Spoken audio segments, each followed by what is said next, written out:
दोस्तों, आज हम लेकर चल रहे हैं आपको एक ऐसी रहस्यमय यात्रा पर जहां लाखों की मनोकामनाएं पूरी होती हैं। नेपाल का दंतकालीन मंदिर। जी हाँ, एक ऐसा स्थान है जो सिर्फ धार्मिक आस्था से जुड़ा है, बल्कि अपनी अद्भुत प्रकृति और रहस्य के लिए भी प्रसिद्ध है। तो हम शुरुआत करते हैं मेफेयर होटल पूर्णिया से। हमने अपनी यात्रा शुरू की बिहार के पूर्णिया से।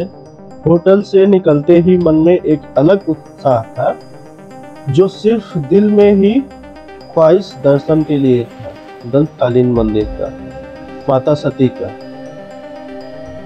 सड़क पर गाड़ी बढ़ती रही और हर मोड़ पर नया नजारा। रास्ता लंबा था, लेकिन विश्वास और श्रद्धा इतनी गहरी थी कि थकान महसूस ही नहीं हुई। और फिर भारत की सीमा पार करते ही हम वहां पहुंच गए, नेपाल की पावन भूमि पर। यहाँ की हवा में एक अलग ही ठंडक और ताजगी थी। नेपाल की सड़कों पर चलते हुए हर तरफ हरे भरे नजारे और मन में एक ही ख्याल था कि जल्द से जल्द दंतकालीन के दर्शन हो। जब हम लोग आगे बढ़े तो रास्ते में वहाँ के बाजार के छोटे छोटे और रोजमर्रा की जिंदगी के लोगों का वहाँ का नज़ारा का अनुभव दे रहा था। देखिए, कोई छत पे सुबह की कसरत कर रहा है, जिम में जाकर कार्डियो कर रहा है, अपना वेट ट्रेनिंग कर रहा है, तो कोई काम में मग्न है, कोई स्कूल जा रहा है। यही नेपाल की असली खूबसूरती है। उसके बाद कुछ ही देर में हम लोग आगे बढ़ते हुए पहाड़ों का नज़ारा गाड़ियों के अंदर से बैठे बैठे ही हम लोग देख रहे हैं, जो दूर से देखने के बाद हम लोगों को वैसा महसूस हो रहा है कि कहीं एक दूर घना जंगल में और पहाड़ के अंदर जा रहे हैं, जैसे कि एक अलग ही अंदाज था। फिर कुछ ही देर में हम लोग पहुंचे धरान और वहां का बस स्टैंड देखा और वहां का मौसम देखा, वहां का लोग देखा। सब कुछ यही बताते हैं कि ये जगह कितनी जीवंत और ऊर्जावान है। और अब शुरू हुआ हमारी यात्रा का सबसे रोमांचक हिस्सा, जहां ऊंचे ऊंचे पहाड़, चारों तरफ हरियाली और ऊपर से ठंडी हवाएं। जैसे गाड़ी ऊपर चढ़ रही थी, कानों में प्रेशर बढ़ रहा था, ऑक्सीजन कम हो रही थी, आवाजें ऐसा ऊंचा ऊंचा सुनाई दे रहा था। लेकिन उस सब के बीच का नज़ारा ऐसा था मानो धरती पर जन्नत उतर आई हो।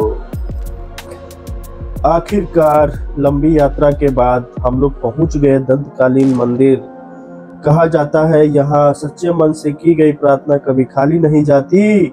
यहाँ देवी सती के दांत गिरे थे और तभी से यह स्थान दंतकालीन नाम से प्रसिद्ध हुआ। ये था सिर्फ हमारी यात्रा का पहला पड़ाव। अगले एपिसोड में हम मंदिर के रहस्य, यहाँ के अंदर की चीजें और यहाँ की शक्ति और आस्था और अपने अनुभव, अनोखे अनुभव आपके सामने लेकर आएंगे। और अगर आप भी यहाँ आना चाहता है तो बता दूं, बिहार के पूर्णिया, कटिहार और फारबिसगंज से आप सीधा नेपाल बॉर्डर पार कर सकते हैं। फिर अगर ट्रेन से आना चाहते हैं तो आप लास्ट जोगबनी बॉर्डर पे आ सकते हैं, जो भारत तक है।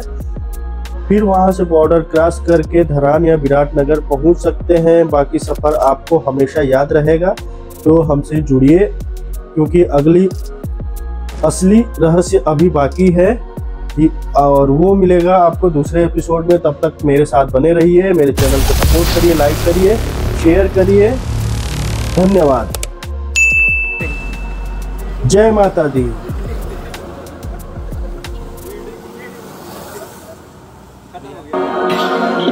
हेलो गाइस, देखिए अभी हम लोग नेपाल में हैं भैया लोग के साथ। ये भैया लोग हैं। भैया कुछ बोलिए। ओ देखिए भाई, बोलिए कुछ, बोलिए कैसा लगा? अच्छा लगा हमको यहाँ पे बहुत ज़्यादा। और कुछ भैया? भैया हमको पहचानते हैं आप लोग? मेरा नाम श्रवण मौर्य है, उत्तर प्रदेश से है। जी जी। आए हैं नेपाल धरान में बाई रोड चलते हुए, और ये हमारे टीम के लोग हैं जी। ठीक है। हेलो मैम, ये कैसा प्लेस है? क्या होता है यहाँ पे ma'am? I talking to you.